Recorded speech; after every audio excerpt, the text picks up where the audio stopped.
Bessemer just got my attention, and she wants to make sure everybody's okay. Did anybody come in that they're not aware of that needs help, needs service? Everybody good? Everybody got their orders? Okay, right. Everybody. How are you all? Yeah? Good. I have a question for you. Have you ever in your life, when you were younger with your mother or your father, you thought to yourself, I'm not going to be like them, right? There's something they're doing you didn't like, you weren't going to be. You were special, you were a rebel, you weren't going to be like them. Then all of a sudden it was like 10 or 20 years later, and you heard yourself say something, you go, man, that sounds just like my mom. Oh man, now I sound like my father. That's happened, right? You've had that happen. You thought, I'm never going to do that when you were a teenager or something. And then all of a sudden you're 35 or 40 and you're like, wow, I sound like my mom or I sound like my dad. I would argue that that's not just what's happened to us. It's happened to our country. We have become our father. When we first broke off from our father, the British Empire, we were all about life and liberty and pursuit of happiness. That's what the paper said, right? When we broke away, that's what we're about. We care about those things. We don't care about your empire. We don't care about the power of the ruling class. We push away aristocracy. We don't care about that stuff. And now years later, wait a minute. We're fighting in countries like Afghanistan and across the world, just like our father. We have bases all over the world, just like our father. We've decided the empire matters more than anything, just like our father. We're going to rule the world now. We are. And we start to crumble, just like our father. We start caring about aristocracy more than the elites who rule us, far more important. The king's more important than anybody else. Now we think our politicians are our elites. They're more important than everybody else. We are becoming our father. And that's not a good thing, because we were born in rebellion. We were born in liberty. We were born in freedom. And now when we see people do that now, we go, you crazy people. And we don't like it. And I want to argue that we have to make sure that the only way we can be happy, the only way we can do the right thing is by more freedom. If you remember, life, liberty, pursuit of happiness. And I would ask you, what politician, what candidate, what leader talks about happiness? No one does. No one does. So let me go one step further. Is there one specific thing, and I mean an item or an amount of money, I mean one specific thing that I could give you and everyone else in this room that would keep you all happy now and 10 years from now? And what I would say is, no, that's impossible. I can't do that. Because what makes you happy doesn't make her happy. What makes you happy now, you're not happy 10 years from now. So what can any leader, government, establishment do? Is to give you the freedom to pursue your happiness to the best of your ability. And sometimes you'll fail, and sometimes you'll succeed, but it's still your life, and it's still how we have to be happy. Does that make sense? Yeah. That's what we're trying to achieve. And I said, Larry, that's great. So what we should do is we should make sure that we vote for the right people, and that will happen magically. It won't. It won't. And you might go, well, Larry, if only our people, right? So if you're a Democrat, you go, well, if the Republicans, if they're in charge of the problem, it's got to be Democrats. And if you're a Republican, you go, no, it can't be Democrats, it'll be Republicans. Those are the people who will make it work. They've both been running our country for decades. And I would ask you, is it getting better or worse? Yeah, not better. Not better.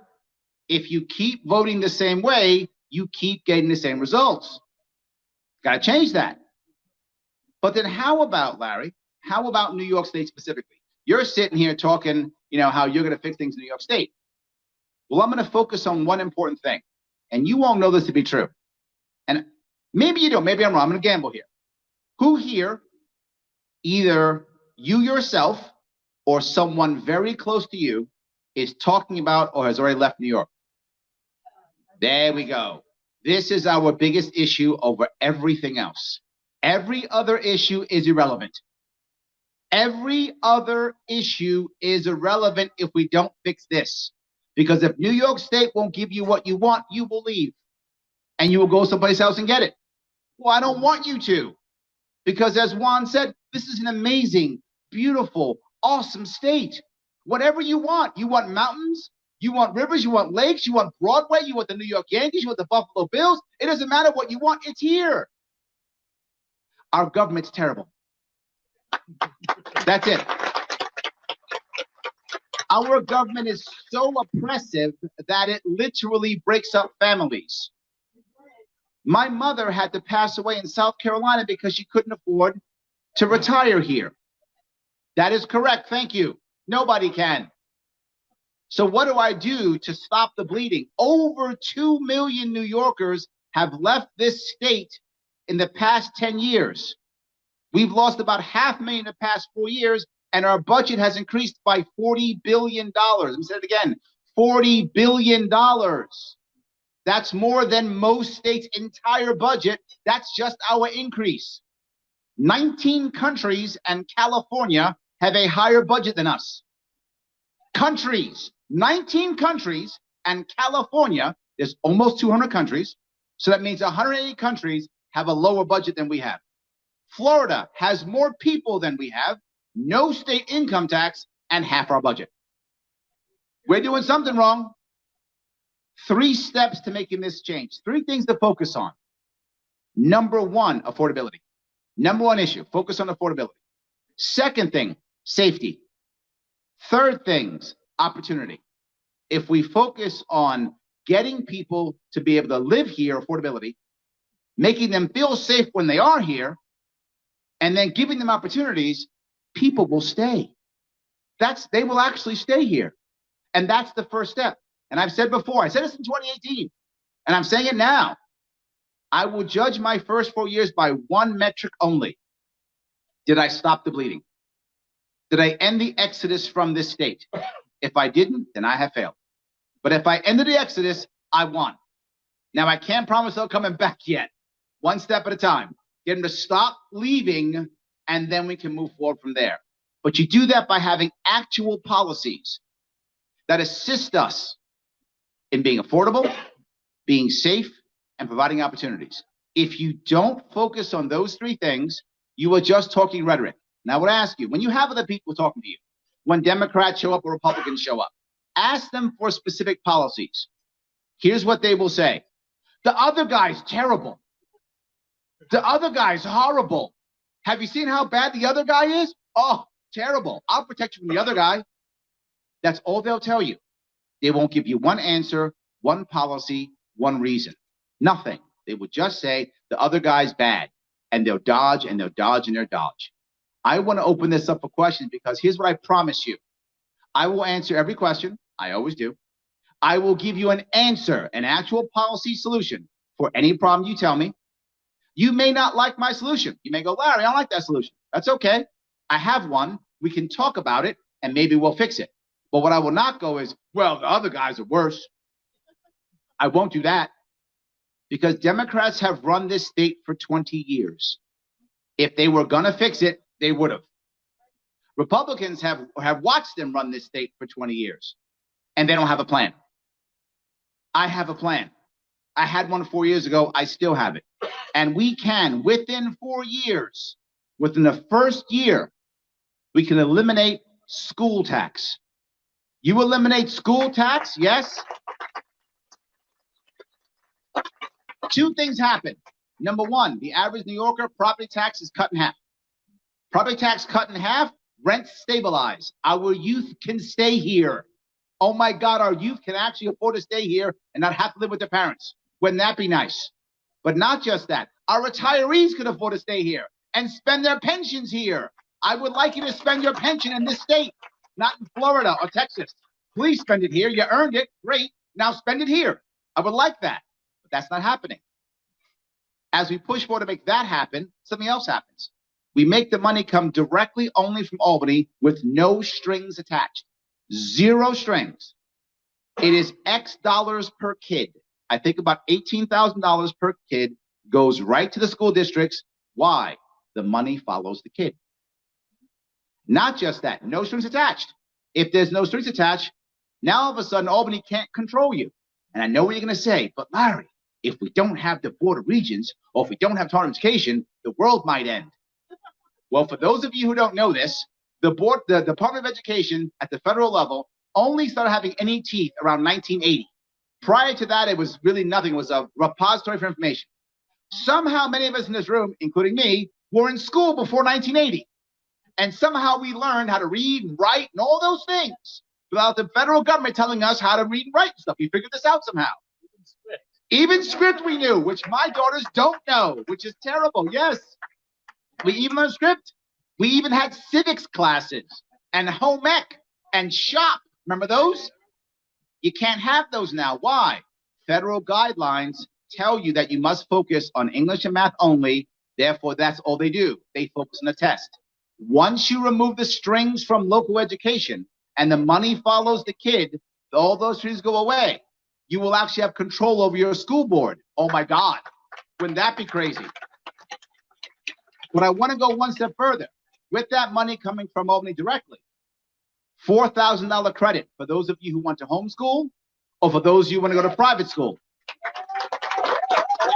So now, if you're unhappy with your school district, you try to get them to change, they don't want to change. Awesome. No worries. Take your kid and go to private school. I can guarantee you what most private schools will cost, $4,000. Because I'll tell you what businesses love, guaranteed government money. So they'll cost $4,000. But not just that, you can homeschool if you want to. Create pods, whatever works for you and your kid. I don't care how your kid learns math and English and such. Just learn how to function in our state. That's all I care about. We do that, it changes everything. And that we start that process within year 1. By year 3, we're able to pay enough in the perfect world here. By year 3, that all of a sudden now we have a situation to where we can end the state income tax. We end the state income tax, everyone gets a raise without anyone paying extra money. Not just that, companies want to stay. Even better. By year 4, the best part, we can end unfunded mandates to the counties. Once you end unfunded mandates to the counties, counties are able to start their budgets at 0, which means local people will have more say on how the money is spent in your area. That's what I want. Localization is the key, but the system doesn't work that way now. Biggest issue you're going to find. But Larry, New York City runs everything. But Larry, Albany runs everything. Well, if there's no strings attached, why do you care? If there's no, why do you care? People who live in Brooklyn love Brooklyn, and that's awesome. They should live there and enjoy it. And people who love Orange should live in Orange. That's how it should be. And if those are different counties, good. We talk about diversity all the time. That's all they ever hear. Diversity, diversity, diversity. You know what? I'm in. Let's be diverse. So why would you want to have one size fits all for the entire state? Makes no sense. Let's be diverse. I'm in. Let's do it. Let's be diverse. And let's let counties be counties and cities be cities. It is the best way of making it happen. Why do you care how people live in Brooklyn or Queens or in Erie County or wherever? Who cares? Control your area, have more control over your money, your school districts. Right now, no one is telling you that. All they're saying is, other guy bad. If you want me to keep talking about this, if you think this is valuable and you want people to be talking about this, you got to help me out. That's why I came. I'm hoping I get your support. Thank you very much. Thank you. Go ahead. I'm sorry. Oh, but you guys don't know what I'm running for? I love it. That's awesome. No, you guys remember from last time I ran? I am running for governor of New York State. Yes. Yes. Yes, absolutely. Good. Any other questions or comments? Go ahead, please. So $15,000 follows each kid to public school. Correct. And you give school schools $4,000. Correct. What is the other $14,000? It's good question. Right now, we drop $28,000 per kid per year. So we actually will be saving $10,000 per kid. Just to keep that in mind. The rest of it stays in the system because just because you're homeschooled or just because you're private school, why can't you still use the facilities? In other words, if your kid wants to go be homeschooled, but you want to be on the local football team or chess club or use the library, why can't you? The facilities are still there. So the money is there to build the facilities out so that everyone can have the facilities. So your kid might be in a homeschool or private school, but maybe your private school doesn't want to have its own football team or chess club. I want to make sure communities still stay together. Just because your kids are educated in a different way doesn't mean we aren't part of the same community. So I still want them to come together. So the bigger facilities will still be there for your children, even if you don't teach them in that school. That's where that money goes to. I'm sorry? His question is the education only worth $4,000? Right now, it's worth nothing. You get nothing. So what I'm saying is you can say, well, Larry, I want more. Awesome. But I'm giving you $4,000 because I think that's what the system will take. And you may not like that answer. I told you, you may like my answers, but I'm realistic. I'm not going to lie to you and go, oh, tomorrow everyone will be homeschooling. That's not where this state is. It isn't there. Would I hope it could be there one day? Yes. Can I get $18,000 and $4,000? Yes. That's why I'll promise you that. I'll promise you what I can get. Can we go further later? Maybe. I'm open to that. But I'm not going to sit here and just go, as you've heard some people go, day one, I'm going to get in and change, blah, blah, blah. Total lies. That is just stuff to tell you so you'll believe stuff that doesn't exist. I'm not going to do that. I can do 18 and 4, so I'm giving you 18 and 4. Does that make sense? If some of you don't like that, I apologize, but I'm giving you what I think I can do. This is a real idea. I've done the numbers. It can work. Did I answer your question? Thank you. Great. Any other questions or comments? Go ahead, please. Oh, myself. Oh, is that exciting? I guess so. We'll see if it is. We'll see if it is. I am actually, I'm adopted. I was born in Manhattan, and my parents left me, and I was lucky enough to be adopted as a baby. I was raised in the South Bronx by Yankee Stadium.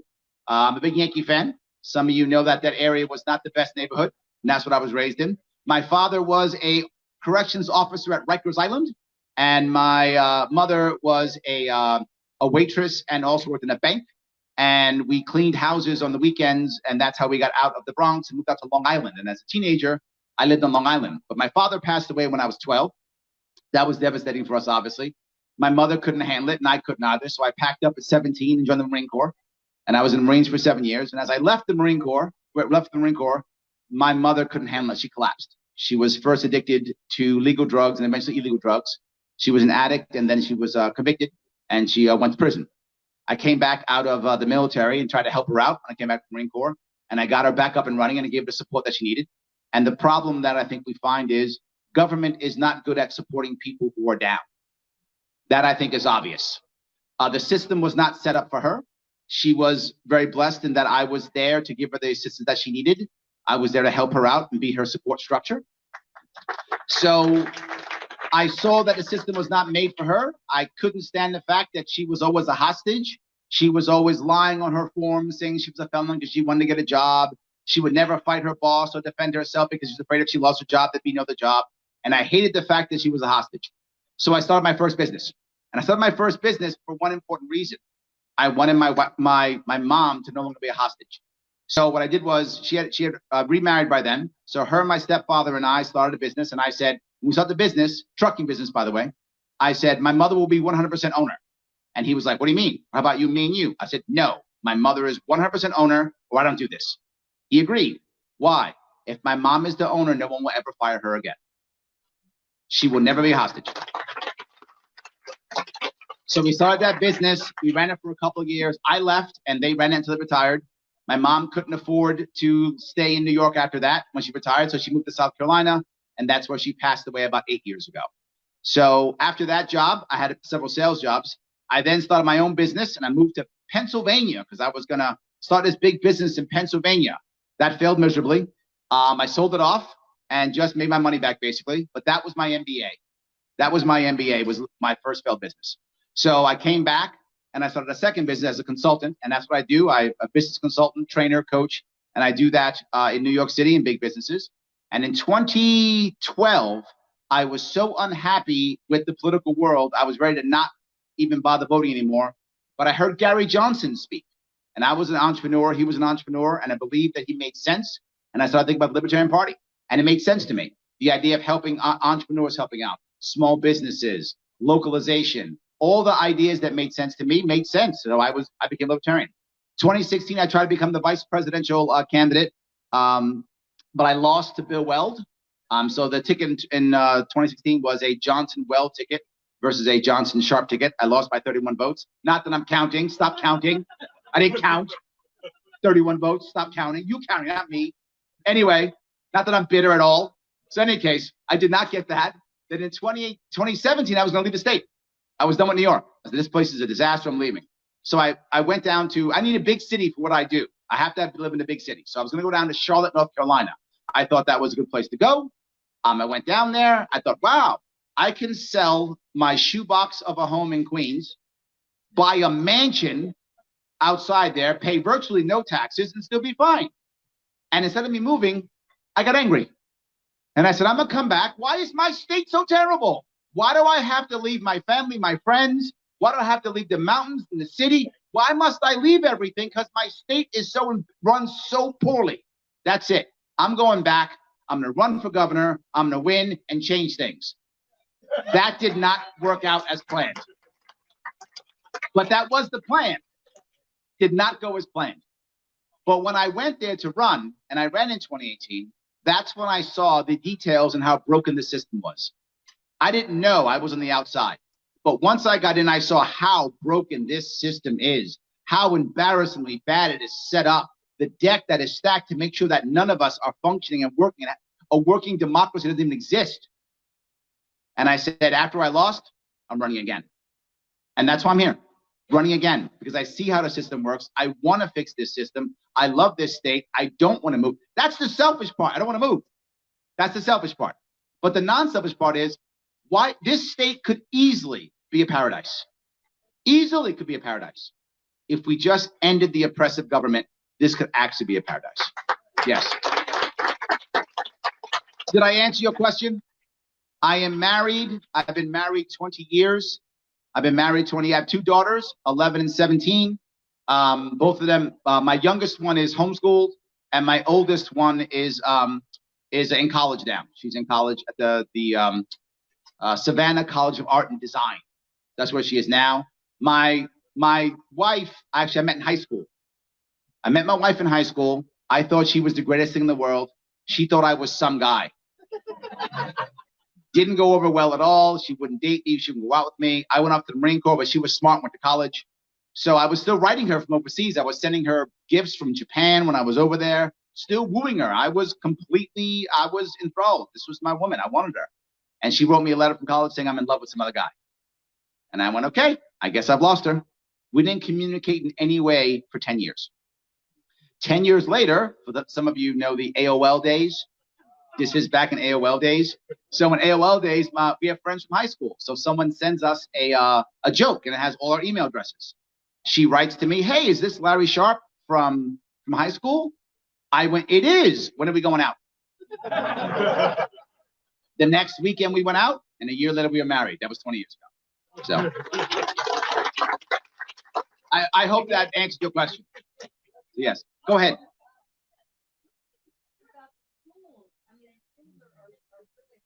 Yes. Yes. The issue is we have to revamp our entire school system. I talked about this in 2018. I still have it now. The part I told you about was how to pay for it. And the glory of having to pay for it this way is how the federal government and state governments control us is not through law. It's through money. Right? So once you stop having that, then you get to control.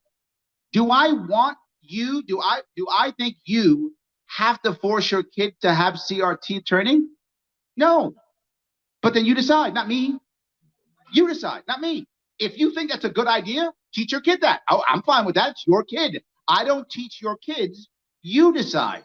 And if your school district still fights you, that's why you get your $4,000 to take your kid home or put him in a homeschool. I mean, put him in homeschool or private school. I don't care how your kid learns. Just learn. And if you think CRT is a good idea, I'm not going to stop you. But then why would I let you force it upon everybody else? I'm not going to stop you if that's what you think is good. But why would I allow you to force it on anybody else? Of course I wouldn't. So that's the first piece I mentioned. But it's the second piece of this. K through 12 is a disaster. We need K through 10. I'm not joking. K through 10. In a K through 10 model, two things happen. Number one, the federal government will say, that's not good enough. I can't stand it. You have to change it. I will say no. They will go, then we're not going to give you $6 million, $6 billion. And I will go, okay, I'm happy about that because I've already cut the budget to where I don't care anymore. So thank you, take your money, leave it away. When that happens, what will happen? A whole bunch of administrators can be fired. I will not fire them. The local school district will. I will leave them alone. There are literally thousands of administrators in this state who are making $200,000, $300,000, and $400,000 a year, and their only goal is to make sure we're following federal guidelines or to make sure we're following state guidelines. You will decide what makes the most sense because they make that amount of money while the average teacher makes about $70,000 or $80,000. So why aren't we giving teachers raises or allowing teachers to teach? But I'm still not done. No national standardized testing until high school. It goes away. Standardized testing only hurts our kids. Now, does that mean we shouldn't have tests for different grades? Of course you should, but schools can figure that out on their own. They'll be fine. They'll figure that out to move their kids forward. With standardized testing and money from the federal government, when kids don't pass the test, we push them through anyway. You won't see it. I'm not making this up. We push them through anyway. Why? To get federal funds. We push through anyway. Not just that. Standardized testing means teachers now must teach to the test. Is civics on the test? No. That's why I don't know civics. Yeah. Is anything you might see valuable on that test? No. Because it's not in the test, they're not going to teach it.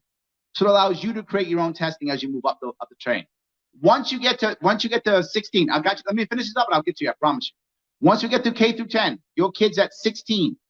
At 16 years old, your kid takes a test. Whether they're homeschooled, private school, public school, whatever it is, take a test.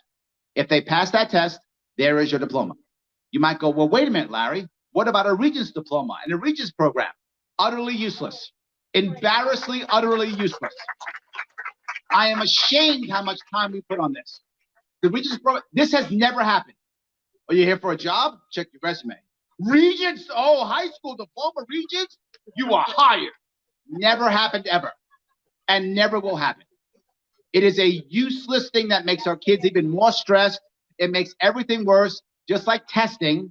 The testing that bothers you so much is if your kid's not a good test taker, they will immediately be judged the dumb kid.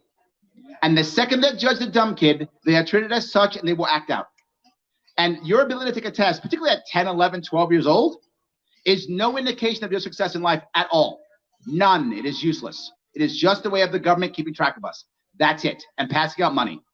So now, once you're 16, you might go, Larry, then what happens? Well, when I was in the Marine Corps and I got out, they gave me what's called the GI Bill. Some of you veterans may know what that is. And they give you X dollars you can use for Y years. We do the same thing. Because according to our Constitution, New York State, education is a right. Now, you might say, well, it's a right. That means it's better. No, making something a right out of nowhere doesn't make it automatically good, makes it automatically expensive. That's all it does. So we have to pay for education grades 1 through 12. That's required in our Constitution. So I'm going to pay for 11 and 12. Once you're 16, you get $20,000 and 5 years to use it. Good luck. Now, how does that work?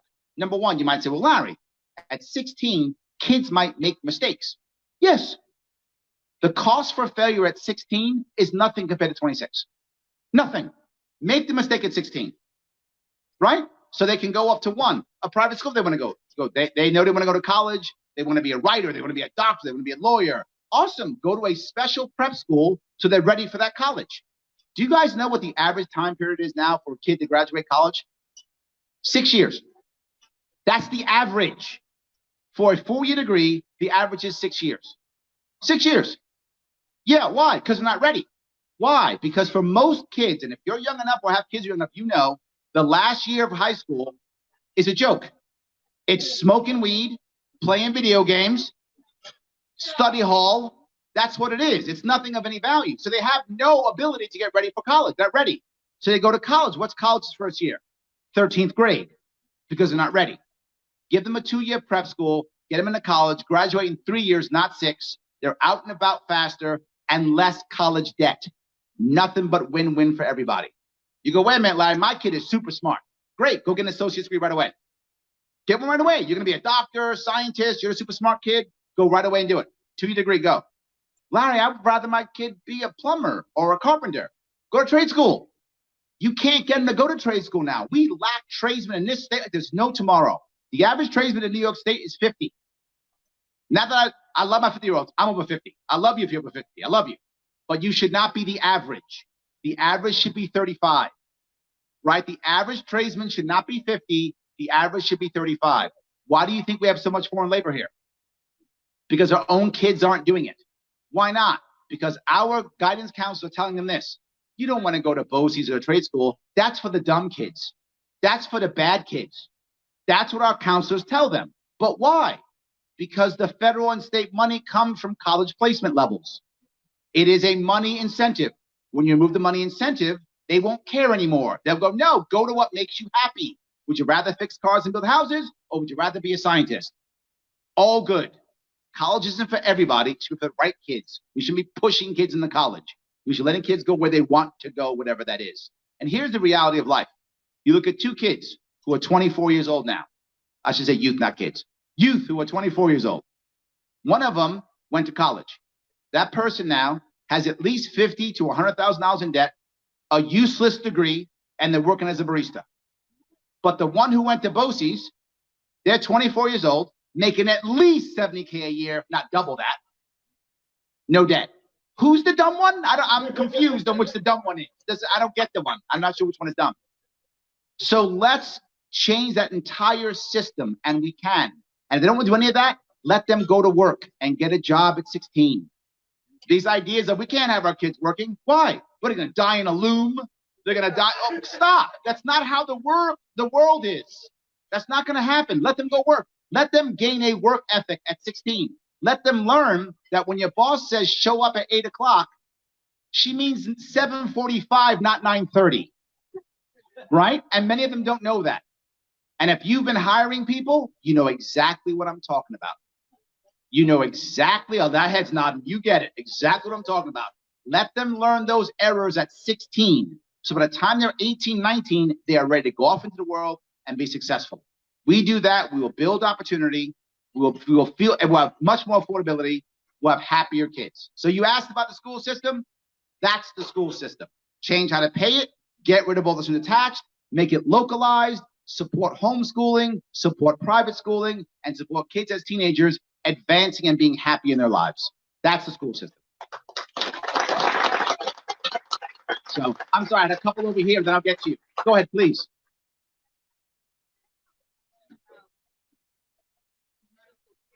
Medical tyranny. Go ahead.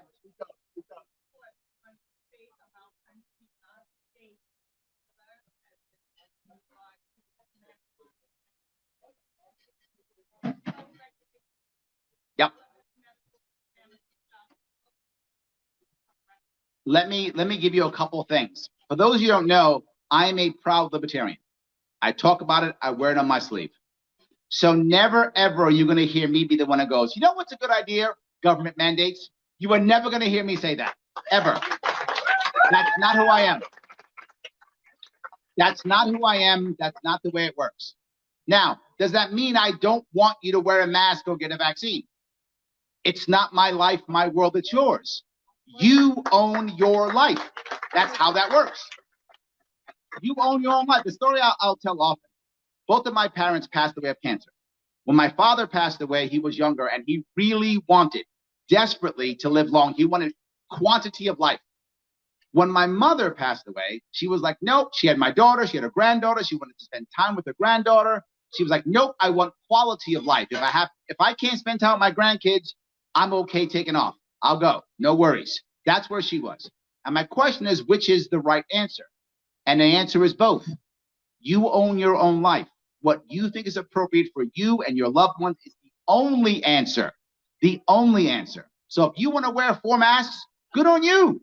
I'm serious. That's on you. Wear them. No worries. Do what you want to do. But again, why are you forcing me to do that? Why would you enforce your will upon me? The glory of the liberty movement. You can be as liberal or as conservative as you want to be. Just do not force your views on others. That is exactly the only way we can keep this country together and keep this state together. So I would never have a mandate ever. That's not a thing. what should have happened. And by the way, I put this on my YouTube page and website in March of 2020 because I knew this was going to come up and I knew what the government would do because it always is the same thing. So I knew this was going to happen. And I said the actual answer is, and move forward, in March 2020, I didn't know how bad COVID was going to be. No idea. Was it going to be the plague? Was it going to be cold? No idea, right? But I knew people were hyping about it. So what I said was, what the government should do is use government for a good idea, which is a repository for information.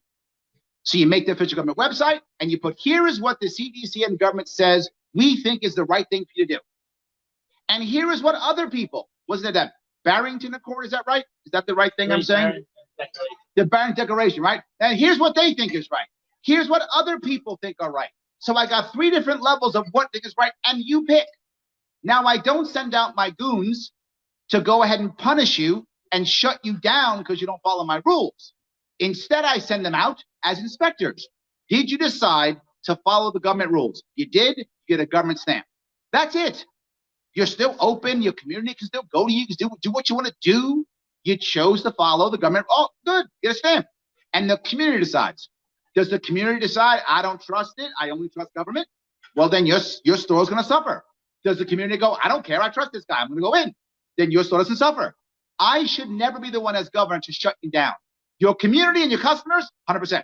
They can. They're your community. They're your customers. If they shut you down, fine. But I'm never going to shut you down. It's not my place to do that. You just do that. But here's the best part. If I don't use force, I require one more thing. Transparency. You must tell me what's working in your county. You must tell me what's working in your cities. Odds are there are going to be different rules and outcomes for people who live in Brooklyn versus people who live, in Wyoming County. They're different counties with different ways of doing things. Just different. Be transparent. And then I post the results. And I say, you know what? The government no longer believes this because I've watched it in my state. This doesn't work. Try this instead. You don't like that? You still have the options. And you pick as you see fit. So there would be no medical tyranny in my world. It wouldn't exist. I would go so far as to even push out the idea that we have now, which I also brought up. If you're in New York State and you're a doctor or a nurse, you can only work in New York State if you're licensed from New York State. How stupid is that? So you're licensed in Jersey or Connecticut. Well, you're a barbarian. I mean, what's wrong with you? Silly.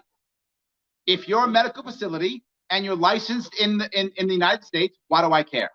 All of that should be going away. Did I answer your question or no? What's the part I didn't?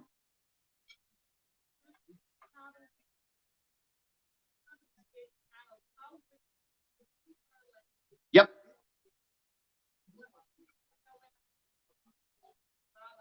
Right. Yes. I'm glad you brought that up. Mm-hmm.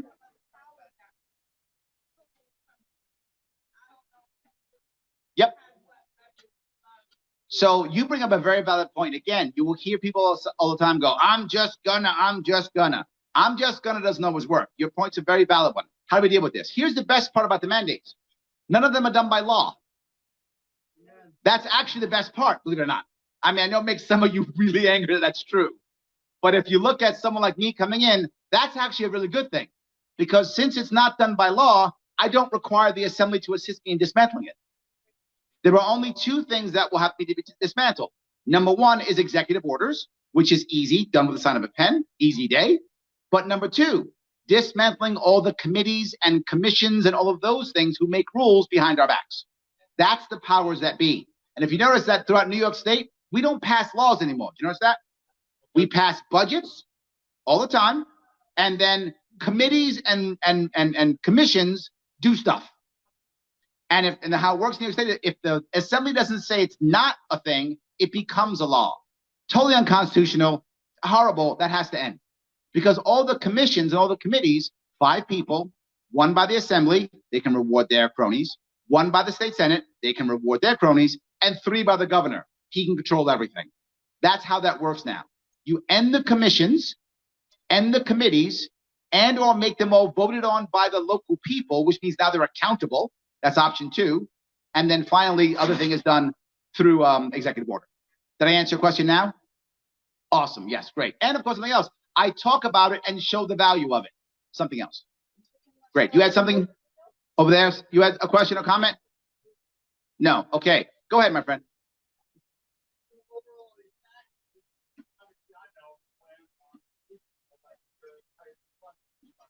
Yes, there are many ways you can raise money, right? One of them I speak about often, and that is the idea of leasing out naming rights to infrastructure. We have some amazing infrastructure here in New York State, particularly New York City. The MTA is a disaster for those guys you don't know. And you might go, Larry, I don't care about New York City MTA. Well, you should, because you're paying for it. New York City takes $6 billion every year from the state budget to pay for the broken MTA.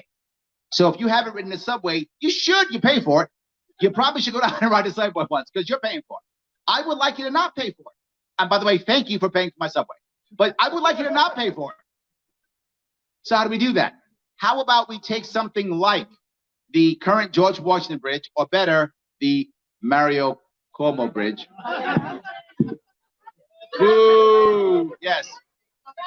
And we change the name to the, but we don't just change the name. We lease the naming rights to the bridge. So now it becomes the 3M Bridge, or the Kellogg's Bridge, or the Pepsi Bridge, or the Amazon Bridge. And you might laugh at that, but guess what? They spend $20 million every year for a stadium that gets used on the weekends. I'm giving you a bridge in a 16 million person metro area that is mentioned hundreds of times every day on every traffic report, that is on Google Maps of every trucker, and that is in every TV movie show that's on Hulu and Netflix as they start showing the panning the New York City area. They will easily give us $100 million per bridge. I'm not joking. I know this. They've already talked about it. It has to be a 12 or 14-year lease at least, so that people start calling it the new thing. We do that, we will raise billions of dollars, and we can pay for the MTA. That's how we can raise money, thinking that way. But I'm still not done. Again, I'm going to give you a New York City, then I'll give you a non-New York City answer. Another New York City answer, because New York City's half the state when it comes to the budget. So the next thing that we want to deal with in New York City, the MTA. We want to have freight trains come into the city at night. Freight trains come into the city at night. Who's going to rebuild all that? Well, I don't know. How about like Amazon, Home Depot, FedEx? They'll rebuild the entire system, make it cheaper, bring freight in at night. What does that mean? Less trucks on our roads. Bikers are safer. We're actually becoming greener without having to force people to become green. They'll just do it naturally. And we raise money on top of it. So now the people who are affected mostly by the subway are the working poor and the middle class. They will now have a safer, better, more affordable subway system without not one extra tax-paying dollar. Let's be clear about something. I have 4 hard rules in every policy you'll ever hear from me. Number 1, no new taxes, fines, or fees. Never. No, I'm a libertarian. It's against my religion. I can't do it. Can't do it. Second, no enforcement of it. So there's not going to be any extra, everyone has to wear a green jacket, so now I have to create the green jacket police to come around and give you tickets. None of that. Third, whenever I'm helping people, I'm always focusing on helping the middle class and the working poor. I focus on those two always, because they're the backbone of our nation. They're the backbone of our state. Got to focus on them. And lastly, when I help out companies, I always focus on the entrepreneur class, never the corporate class. The corporate class is international. They don't really care about us. The entrepreneur class does many things. It supports locally and something else. It gives people innovation, and it gives people second chances. And having someone in my family who required a second chance, I understand that. I want people to have second chances. And entrepreneurs give people second chances. Everyone who hired my mom when she was a felon was a small business owner or a restaurant like this. Every single time. I never forgot that. Entrepreneur class is more important. So we can raise money those ways. And there are other ways to raise money too. We can create a fund like Singapore does and Norway does. We can create a fund, a New York State Social Trust, that could raise billions of dollars. And now that's a separate company. And that's the key. Remember that idea? The lottery is going to pay for education. Remember that lie? I remember that lie, because that was government funded, run by the government. It must be run by a separate company that is only overseen by the controller. But that company is separate. It does its own investing. It makes its own money. And that's already being done right now in Singapore. We can copy that model and raise money that way. Singapore's budget, 20% of it is paid for by that specific trust. 20%. If that was us, that means we would drop our budget by $44 billion. That's 20% of our budget. $44 billion. We do that plus other things, we can end the income tax. That's how we can begin to end the income tax, guys, by doing things just like that. That kind of thought process will fix. Excellent. Did I answer your question? He left. He left. Back here. One more? Good. Yes, please. Uh-oh, she's coming up front. I'm in trouble. Oh, okay. I thought you might yell at me. Okay. Yes. Yep. Mm-hmm. I'm in New York City, Texas, so I'm not a big fan of PA Alvin Bragg, who wants to cut everybody loose, not prosecute anybody. Heard a rumor that he made a donation to the campaign. That's true. Oh, I like that. That's a rumor? Oh, so good. That means they're afraid of me. When did that happen? Oh, so good. Yeah, of course not. That's insane. But that's great. No, please tell people that. That's awesome. No. But when I ran last time, the same thing happened. When I ran last time, as soon as I thought I was, as soon as they thought that I was a threat, that's when the lies came out. Right? They said, "Oh, Larry is anti-law enforcement." My father was a cop. Right? Larry hates that. How can this be possible? All the time. Larry hates the Second Amendment. I was the only one with the plan to end the SAFE Act. I was literally an armorer in the Marine Corps. But that all came out. And that's when I knew they were scared. So you've just made my night. Thank you. Yes. Yeah, awesome. So the answer is no, but feel free to share that. That's fine. But the answer is no. Awesome. Thank you for that. Thank you. Yes. No, when it comes to bail reform, I'll be very clear. Some people ask about bail reform, and I have no problem telling you. The idea of bail reform is amazing. The implementation of what we got was a disaster. This was a terrible bill, a terrible law. Does not work well. You can solve this problem with bail reform very simply.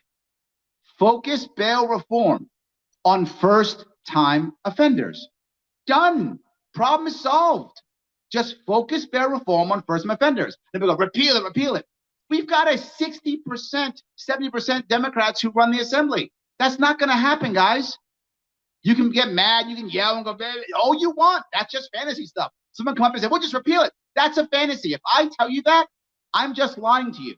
And to be forward, there is a party in this state that has no chance at all of winning a statewide election, that hasn't won a statewide election.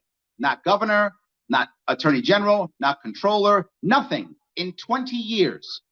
That's the Republican Party. That party in New York State only wins locally. Locally, you will find Republicans, they'll win. Awesome. Statewide, they haven't won in 20 years, and the state's getting bluer. It's getting bluer. Right now, Florida is red because of us. We've exported our Republicans down there. That's the truth. I'm not making that up. That's real. It's not a joke. We are outgunned if you are not a Democrat. 3-1. 3-1. That's the reality of the state. You can be mad at me if you want to. That's fine. So any Republican comes up here and goes, this is the year, is either delusional or lying to you. They're not going to win. That's not going to happen. Right? Well, the Mets have a better chance of winning. So I'm actually okay with them. They might actually win. Not going to happen. It makes you feel sad. I know if you are a Republican or conservative, I know it makes you feel sad.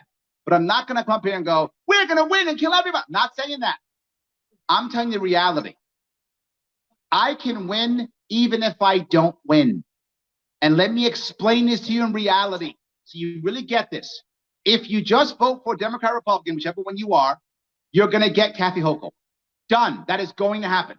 If you like Kathy Hochul, awesome. I don't know why you're here, but if you do like her, good for you. Vote for either one. You will get her. Well done. You're happy. Life is good. But assuming you're not a Kathy Hochul fan, as I am not, then you cannot vote for her or the Republican. Because if you do, you get her. Now you might go, Larry, can you win? Possible. Here's the scenario that I could win. If Kathy Hochul makes a really serious blunder, so serious that Democrats go, I can't, I just can't. If that happens, Republicans will lie to you and go, then they'll vote for the Republican. No, they won't. No, no. They will do one of three things. They will stay home. 2, they will hold their nose and vote for Hochul anyway. Or 3, they will vote for me. 25% of the people voted for me last time were registered Democrats. If I get enough of them to come to me, enough Republicans stop fooling themselves and actually vote for me at the statewide level and actually do that, I can win with 35% of the vote. She makes an error. Republicans realize I can win this thing. But let's say it doesn't happen. And by the way, if it happens, it changes this nation overnight. Blue to gold. New York State, one of the reasons why I fight so hard for New York is because we are the battleground state, guys. You know it. That's why you're here, because you know that. If we stop the tyrants here, we stop them everywhere. We know this to be true. We stop them everywhere. But let's say I don't win, but I come in second. I just come in second. Imagine if I came in second. There'd be change. People go, oh my God, how'd you beat the Republican? There'd be a microphone in my face. I talk about education. I talk about, ending the mandates. I talk about the idea of long-term change so we can never bring mandates back ever again. I talk about educational freedom. I discuss all these things. People would actually hear me. But more importantly, in New York State, the Board of Elections is run by the top two parties. They don't go Republican, Democrat, top two. So if that would happen, it's Democrats and Libertarians. The reality of it is not enough Libertarians to run a state. So they're going to have to rewrite the rules. They will rewrite the rules. When they do, they will include us. We will now be included. There will be change in this state, and we can make coalitions because there are Democrats who can't stand the mandates. You've met some of them, but they still will vote Democrat because they hate Republicans. And that's a fact. I'm sorry. I live in New York City. I know many of them. I know my friends who didn't even vote for me. So that's who it is. I'm just being forward with you. And the last piece is, if I come in second, there's change. What if the Republican comes in second? No difference. It's the same. There's no difference. You've won nothing. You threw your vote in the garbage. And I would ask you from 2018, for those of you who remember me, who else is here from 2018? Just me. If you spent your time, money, and energy on any campaign in 2018 and it wasn't mine, you threw your time, your money, and your vote in the garbage. And everyone said, Larry's a wasted vote. Larry's still here. Larry's still crossing the state. Larry still has ideas. So if you spent your time, money, and energy on my campaign in 2018, you invested yourself because I'm still here. There's a difference. So that's why, that's the idea. Can I win? How can I win? That's what you should be thinking. Go ahead. So I believe you are a religious freedom guy. True. That, by the way, is in the First Amendment. You hear people talk about the First Amendment being it's freedom of speech. It is, but it's also freedom of religion. That's also in the First Amendment that people don't want to talk about. But yes. So back to the more personal, who is Larry Sharpe? Sure. One thing I am curious about is, who do you put your trust in? Would you consider yourself to be a man of faith? And if so, it's a good question. It's a good question. I am, he said, who do I put my trust in? And do I consider myself a man of faith? I'm an Orthodox Christian, by the way. I'm part of the Orthodox Church. So Greek Orthodox Church. So I am an Orthodox Christian. But the question is, do I consider myself? I've never had to answer that question, so I actually don't know. There's a part of me that says yes, and a part of me that says no. I am much more of a Easter and Christmas Christian, to be forward with you. I'm much more of that.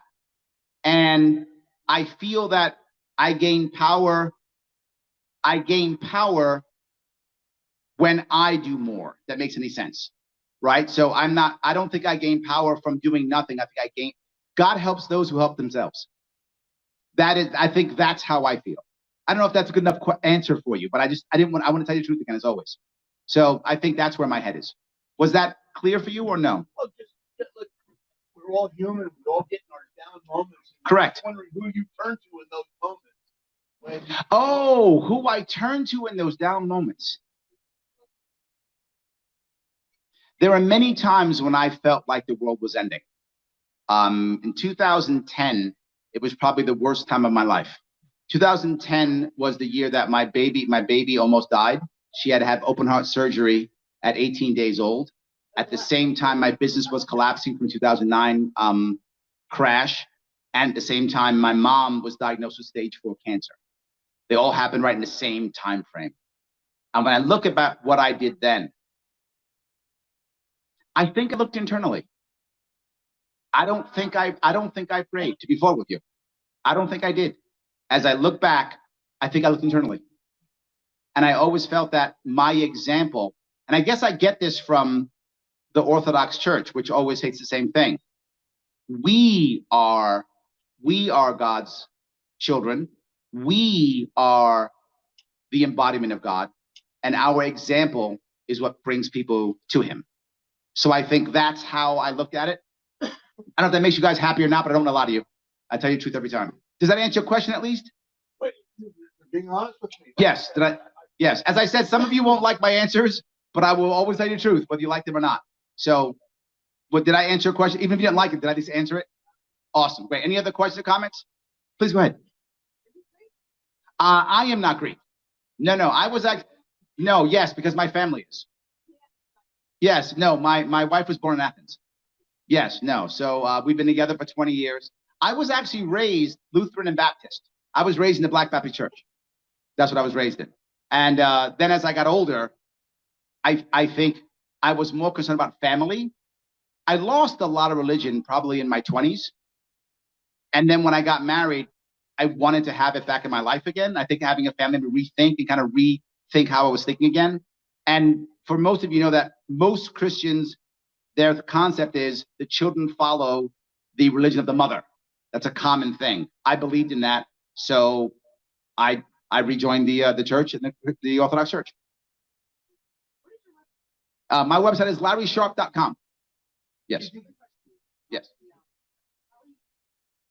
Say again? The most important way, the only way that I believe you can actually handle any worries about voter fraud whatsoever is to get more people involved in the process. The glory, yes, the glory of the lockdowns, and there were horrible, horrible things about the lockdowns, but there's one really good silver lining. People got concerned about how stuff happens, and they started showing up. They showed up at school boards. They showed up at the elections. They started showing up. So while I hate the idea of the lockdowns, I'm going to find the silver lining, and that is we got more involved. So I don't think any specific, why do I say that? I feel bad when I say this, but I don't think any lawsuit's going to actually work because the judges will just go, no. I've been suing New York State courts for years. I lose almost every time. So I feel like I'm probably going to lose again. But I think if we have people there involved, that's how you get the evidence. It's not magic. It's because people are there and they see to talk about it. So the more we're involved, that's how we handle it. So go ahead. When Cuomo did the emergency power, I mean, as soon as I saw that, I knew that was trouble. Yep. They were scared, they were fearful, and they built right into it. And the Republicans came in, cut down Cuomo's emergency powers. Yep. When I look back into the votes, it was almost everybody, Republicans and Democrats, voted to give that power away. Yes. And that was just disgusting. So let me be clear about this. I don't want to beat up Republicans. I don't want to beat up Democrats. It's not what I'm trying to do here. What I'm trying to, I never want to hate the player. I want to hate the game, right? The game is the problem. The system is the problem. We've had people, and you know this in New York, arrested, going to jail, having all kind of problems. And what's their defense? Anybody know what their defense always is? Everybody's doing it. I'm serious. That's the defense. The defense is everybody's doing it. That's how it gets done. I can't get anything done unless I do this. That's how it works. That's their defense. Their defense isn't I didn't do it. The defense is everybody does it. The system is so broken that these people believe that there's no way of doing it except this. And with now our system of budgets and not passing laws and all those committees, the governor controls them through money. And this is what happens. If you don't vote my way, the money doesn't come to your area. Money doesn't come to your area, people get upset and they vote you out. So I have to say yes to the governor so I can get my money, so I can keep my roads, so I can keep my job. Again, not excusing it, explaining it. If we change that system where more money stays locally and less money goes to Albany, you will by default have less corruption. Can I end corruption? I cannot. Can I lower corruption? Yes. If I just got to get two thugs to bribe two people in Albany and get $60 billion, that's worth it. Oh my God, that's worth it. But if I got to go to 62 counties and now bribe 124 people to get $1 billion each, that's tougher, harder, not worth it. I will by default have less corruption if the targets aren't so juicy. So let's make a whole lot less juicy targets, a lot more money locally, and you'll see a lot of that go away. And if you also have a three-party democracy at least, you also find people swapping back and forth and walking across the aisle to fix things. Again, there are Democrats who are angry. There are Republicans who are not rhinos. They absolutely exist. The problem is, where do they go? All they do is lose their job. And they got to go home. They don't do anything. It's lose their job. But if we had an actual third party, right now, if you're a Democrat and you cross the aisle, talk to a Republican, you lose your seat. You're a Republican, cross the aisle, talk to a Democrat, lose your seat. What if there were libertarians? We're the peacemakers. We're the peacemakers. So you can actually change things. So thank you for that question. Go ahead. Really quick, Mr. Sharpe, thank you so much for coming tonight. Awesome, great experience, great event for this group, this organization. I remember seeing you at the Sharpe Tour a little while ago with Orange County, Libertarian Party. I was actually the executive member one time, but that's another story. But I wanted to thank you for being on Kennedy. Yes. I think it was a Fox Business, Fox. I can't remember. That was awesome. Thank you. I just happened to be tuning in that day, and that was great. Great publicity for you guys, of course. I have a lot of questions. I want to do more research about you this time around. So what's your website, and where will we donate if we want to donate to your cause? The reality of it is my website's LarrySharpe.com. It's been there for literally 5 years. All the policies I've talked about have been there, and no one's taken them. Literally, I was on Joe Rogan, which by default makes me famous.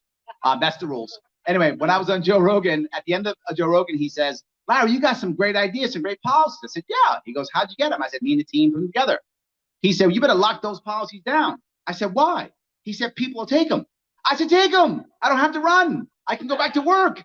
I can help my family and friends. I don't have to go do this. Please take all of my policies, fix New York State. I'll go back home. And no one took anything. But yes, it is LarrySharpe.com. I'm on all the internet things. Everything from Twitter to TikTok to YouTube to Facebook, whatever it is. Google Larry Sharpe, you'll see me. Probably one of my best interviews probably was Glenn Beck. Probably was my best interview. That was in 2018. So if you Google Larry Sharpe, Glenn Beck, you'll see my interview there. I talk about the education plan back then. So if you want to see that one, that's a good one. But if you want to support me, there are two ways you can support me. I'm getting petitions now. So if you want to sign a petition and get me on the ballot, that helps me tremendously. You can head on over to that guy holding that clipboard right there if you want to sign. It does not mean you support my candidacy at all. It just means I will be on the ballot and be able to keep talking. That's all it means. If I don't get on, I can't talk anymore and I'm shut up. So that's all that means. I need to get 45,000 signatures in the next 5 weeks. That is how hard it is. It is insane. So I'll be the only guy who will be running, not major party. Or you can donate if you want to. LarrySharpe.com/donate. Now, I got a little rule here. You may not know this. Some of you are probably saying, I love you, Larry Sharpe, and I would like to give you $50,000. I love that. Thank you. But you can't. It's too much. I can only take 44,000. That's the campaign maximum. And why do I tell you that? It shows the corruption that we have. It means it's a system that supports big donors who literally take checks for $40,000 and then they get put on those committees and commissions to control things. I'm not joking. If you do your homework, Cuomo, this last year, he made $800,000 from people he put on commissions at $40,000 a pop. That's a real thing. I'm not making that up. That's 20 people at $40,000 a pop. So please, I won't put you on a committee if you do that, but you'll have a really, very warm, fuzzy feeling if I made a check for 40 grand. But anyway, you can just click donate. Whatever you give is great. I raised $500,000 last time I ran, and my average donation, believe it or not, was about $85. So I raised a little bit of money from a lot of people. Does that mean we're done?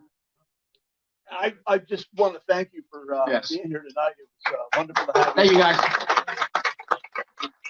If you want to, please reach out. I'm happy to chat with you guys all. Thank you.